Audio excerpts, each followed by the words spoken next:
Okay, today I'm going to talk about teaching the use of the slate and stylus. And I really think that teaching the slate and stylus is still important. I think the student should understand the concept of using the slate and stylus. It's still useful today, and it's up to the student, him or herself in later life, if they want to use it or not. But I think that as teachers, we still have an obligation to teach the use of the slate and stylus. I found that most of the students that I teach the slate and stylus to actually enjoy it. They think it's fun. It's a cool skill to know. And some of the things that I think the slate and stylus could be used for would be label making. I use the slate and stylus for making braille labels. Also for jotting down quick notes. You can keep a small slate and stylus in your purse or pocket to jot down a phone number, a note to yourself.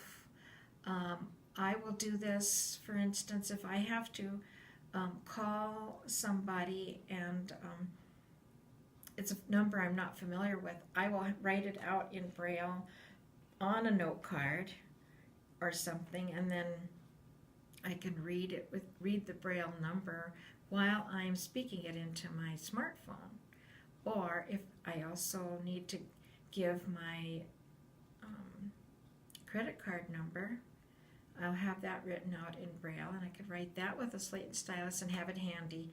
And then when I'm ordering something over the phone, I can just read that to the person on the phone.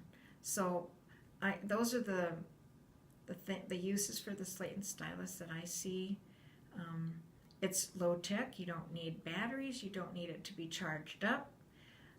You don't have to worry about it running out of power or rebooting or anything like that. It's an oldie but a goodie. So usually with my students, I begin with the peg slate, and the peg slate is available through the American Printing House for the Blind, and it's a way of demonstrating the concept of writing from right to left and flipping it over to read it. So for instance, if you're going to write the letter A, you would press down this first peg on the right in the first cell on the right, as I'm doing now, and then you flip the peg slate over, and there is the letter A. So I use this with my students to just help them understand the idea of working from right to left and then turning it over to read. And I don't like to use the term writing backwards.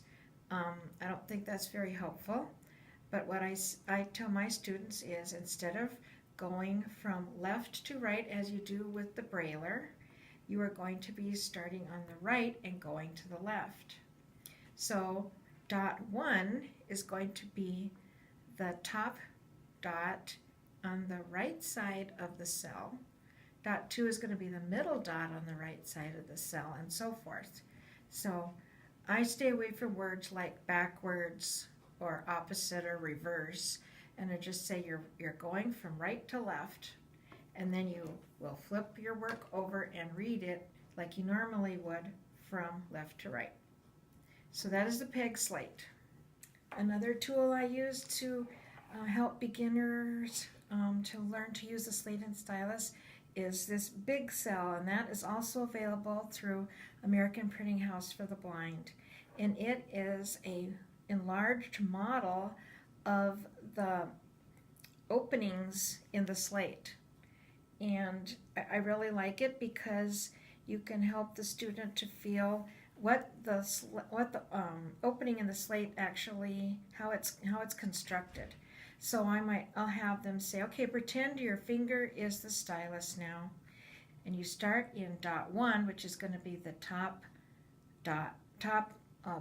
location on the right, and you run your finger along the outer edge of the cell opening. You feel that there is a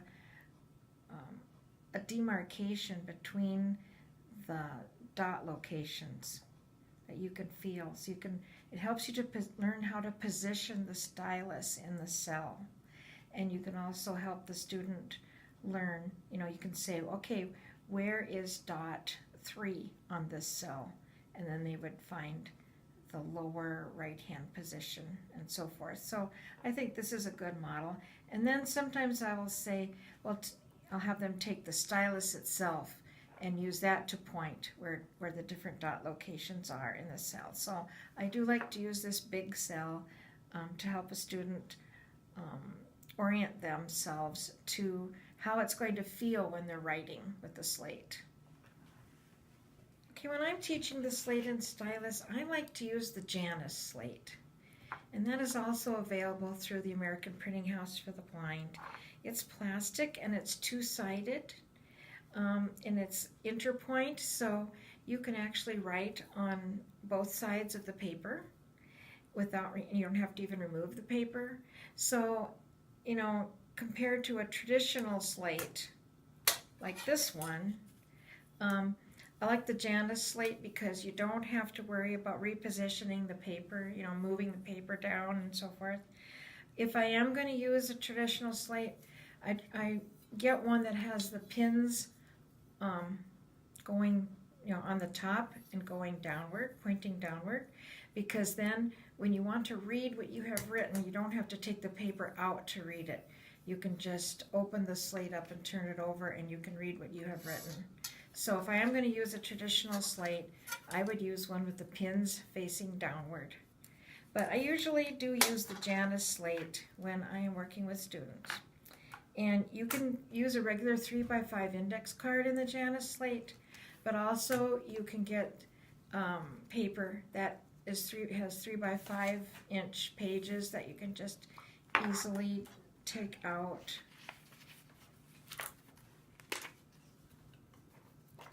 And insert into the Janice Slate.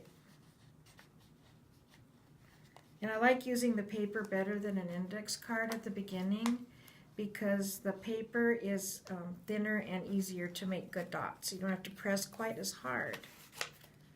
And I usually begin teaching the Slate and Stylus to my students when they're about in 5th grade. I'm not saying that's a hard and fast rule, but that's the way it works with my students usually. By that age, they're ready. They've got the finger dexterity and so forth. And I don't say you have to spend a lot of time working on the Slate and Stylus with a student because I know time is always very precious and there's never enough time to teach everything that we would like our students to know or to practice their skills. But I do, just enough so that they get the idea of how the slate works. So just have to teach them to remember to keep the stylus vertical so you make nice dots. And I usually start out by having them just make C's across the top, the first line. So help them to make their letter C's across. And then you can also have the student just make the letter A and so forth. And then you do pull out the paper to read what you have written. You can put it back in again. Then after A and C and they're getting that, then I will usually have them make the letter L, which is 1, 2, 3 on the right side of each cell. So make some L's. And then since they know C and A and L, you can have them make, the AC for according or AL for also, and so forth. And then I will usually have them make the letter K. I'm working on letters that use the right side of the cell mostly. So that's why I work A, L, K. The middle dot is usually a little harder to get, so I might stay away from B for a while. And then I'll go to M and P and V And by then you can start making some words like pack, lava, and so forth. They'll like making words. And then you just progress from there. You can use the and contraction and the letter B eventually. And just progress from there with different letters. And, those are my tips for teaching the Slate and Stylus to students. Thanks for watching our Golden Guide.